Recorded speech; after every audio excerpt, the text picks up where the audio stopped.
ఈరోజు మా ఇంట్లో ఉగాది స్పెషల్ సొజ్జ భక్షాలు చేసుకున్నాము.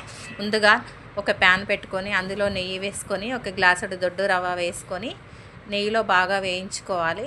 ఆ తర్వాత 3 గ్లాసుల వేడి నీళ్ళను ఇందులో పోసి బాగా మరగనివ్వాలి.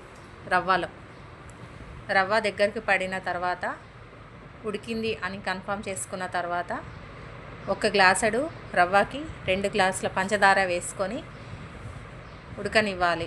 పంచదార వేయగానే బాగా నీరు అవుతుంది. 15 నిమిషాల తర్వాత గట్టిపడుతుంది. ఇది అయ్యేలోపు గోధుమ పిండిని మెత్తగా భక్షాలకు ఏ విధంగా తడుపుకుంటామో ఆ విధంగా తడుపుకొని ఈ మిశ్రమాన్ని చల్లారిన తర్వాత గోధుమ పిండి మిశ్రమంలో పెట్టుకొని ఒక కాగితం మీద ఒత్తుకోవాలి.